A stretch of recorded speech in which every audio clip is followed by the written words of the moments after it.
জোট নিয়ে আবারও সরব অখিল। তবে এবার আর আত্মঘাতী বা আক্রমণাত্মক নয়, এবার ব্যাকফুটে অস্থির অখিল।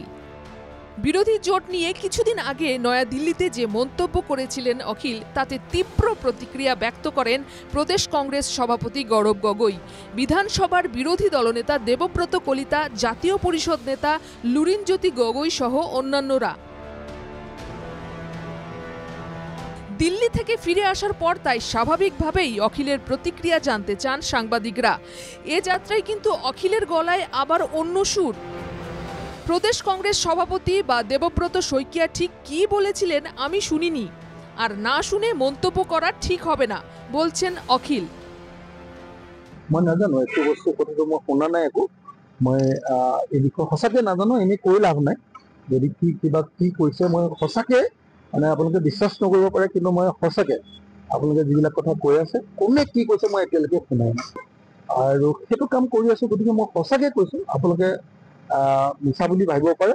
মই কোনে কি কৈছে মই সঁচাকৈ শুনিবলৈ সময় পোৱা নাই। কালি ডাইৰেক্ট আপুনি দেখিছে গৈ প্ৰথমতে যোৰহাট কোৰ্টত সোমাইছোঁ, যোৰহাট কোৰ্টৰ পৰা আহি কালি ডাইৰেক্ট মিটিঙত আহিছোঁ। মিটিঙৰ পৰা কালি দিনে নিশাই মিটিং হৈছে, অকল গা ধুবলৈ গৈছোঁ, ভাত খাই আহিছোঁ, আকৌ মিটিঙত বহিছোঁ। এখানেই শেষ নয়, জোট নিয়ে কোনো সমস্যা হয়নি, তার নিজের প্রতিশ্রুতির কথাও মনে আছে তার। এটা উল্লেখ করে অখিলের দাবি ২৬-এর বিধানসভায় জোট হচ্ছেই, সবাই মিলেই বিজেপিকে হারাবো আমরা। মইতো কোনো প্ৰতিশ্ৰুতি ভংগও কৰা নাই বা কোনো প্ৰতিশ্ৰুতি মানে পৰা আঁতৰিও অহা নাই। যি প্ৰতিশ্ৰুতি আছিলে যে আমি সকলো দলে একেলগতে নিৰ্বাচন খেলিম, সেই কথা এতিয়াও আছে, আগতেও আছিলে আৰু ভৱিষ্যতেও থাকিব।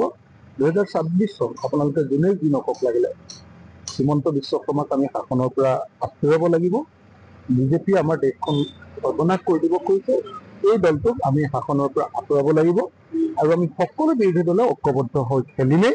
গতিকে এইটো বিষয়ক লৈ কথা পাতি একো লাভ নাই। সেই বিষয়টো সদায় আমি বুজাবুজিৰ মাজত আছোঁ, সদায় পৰিয়ালৰ মাজত আছোঁ, এইবিলাকক লৈ কথা পাতি লওঁ। মানে এলায়েন্স হোৱাটো ১০০% খাটাং। পৃথিৱীৰ কোনেও এলায়েন্সৰ বিৰুদ্ধে কোৱা নাই, কোনেও নকয় আৰু সকলোৱে জানে যে এলায়েন্সৰ জৰিয়তে আমি বিজেপিক পৰাভূত কৰিব পাৰিম, আমি পৰাভূত কৰিম। মানে এলায়েন্সৰ হ'বই, বেকাকে একো কথা সুধিও মোক লাভ নাই।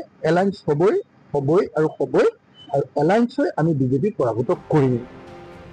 দলের বিভিন্ন কাজের জন্য দিল্লি, মুম্বাইয়ে গিয়েছিলেন তিনি।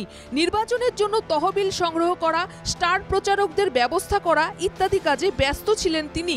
তাই এখানে অসমে কি কি ঘটেছিল এই কয়েকদিন তার কোনো খবর রাখেননি দাবি অখিলের। মই একচুৱেলি তেখেতসকলো মই দিল্লীত আছিলোঁ, আপোনালোকে দেখিছে, বম্বেত আছিলোঁ, বেলেগ ষ্টেটত আছিলোঁ। বেচিকেলি মই তেওঁলোকৰ পৰা পলিটিকেল ফেল্স, ফাইনেন্সিয়েল ফেল্স, চব ধৰণৰ সহায় বিচাৰি মানুহবিলাকলৈ গৈ আছোঁ। ইলেকশ্যন খেলিবৰ কাৰণেতো পইচাও লাগিব ন, তাৰ কাৰণে চাৰিওফালৰ পৰা গৈ আছোঁ আৰু চবেই মোক সহায় কৰাৰ প্ৰতিশ্ৰুতি দিছে। চব যাক লগ ধৰিছোঁ এতিয়ালৈকে 100% পাৰ্টি বা লিডাৰে আমাক সহযোগিতা কৰাৰ সকলো ধৰণে, তেওঁলোকৰ লিডাৰ্ছবিলাকে আগে ভাষণ দিয়া, তেওঁলোকে আমাৰ কেণ্ডিডেটবিলাকক অলপ সহায় কৰি দিয়া, লজিষ্টিক ছাপোৰ্ট বুলি যাক কয়, সেইটো কৰি দিয়াৰ আমাক প্ৰতিশ্ৰুতি দিছে। প্রবল পরাক্রমী বিজেপিকে হারানোর জন্য এখনও প্রস্তুত নয় বিরোধী শিবির। কিছুদিন আগে নয়াদিল্লিতে এ মন্তব্য করেছিলেন অখিল। অখিলের সেই মন্তব্যের পর শুরুর দিকে গৌরব, দেবব্রতরা কিছুটা কড়া প্রতিক্রিয়া ব্যক্ত করলেও ক্রমশ সুর নরম হয়ে আসে তাদেরও। জোট ধর্ম মেনেই সবাই সংযত করে নেন নিজেকে। তার সর্বশেষ উদাহরণ প্রদেশ কংগ্রেস সভাপতি গৌরব। অখিল এবং জোট ইস্যুতে শনিবার ঠিক কি বলেছিলেন গৌরব, এবার শুনে নেওয়া যাক। আপুনি যিমান অখিল গগৈ ডাঙৰীয়ালৈ চিন্তা কৰে, মই একে BPF আৰু UPPL লৈ চিন্তা কৰোঁ। কি দুয়োটাই দল হাফৰ নিয়ল, দুয়োজনে এনেকুৱা এটা তেওঁলোকৰ সম্পৰ্ক আৰু হিমন্ত বিশ্ব শৰ্মা ডাঙৰীয়াৰ লগত দুয়োজনে থাকিবনে, মই মোৰ কেতিয়াবা মনত প্ৰশ্ন হয়। আপুনি যেতিয়া এই সাংবাদিকে যেতিয়া অখিল গগৈ ডাঙৰীয়াৰ কথা সোধে, মোৰ মনৰ সোধে কি অগপ দল থাকিবনে থাকিব, অগপ দল এই অস্তিত্বত থাকিবনে থাকিব, BPF থাকিবনে নাথাকিব, UPPL থাকিবনে নাথাকিব, মুখ্যমন্ত্ৰী হিমন্ত বিশ্ব শৰ্মা ডাঙৰীয়া মুখ্যমন্ত্ৰী হৈ থাকিব নে নাথাকিব এই ধৰণৰ প্ৰশ্ন মোৰ মনত উঠে। সব মিলিয়ে জোট ধর্ম পালনের জন্য অখিলও যে শেষ পর্যন্ত তৈরি, বাইরে থেকে এটা দেখতে খুব সুন্দর। প্রশ্নটা হলো, অস্থির অখিল কতদিন নিজের জায়গায় স্থির থাকতে পারেন? Bureau report, NKTV Bangla.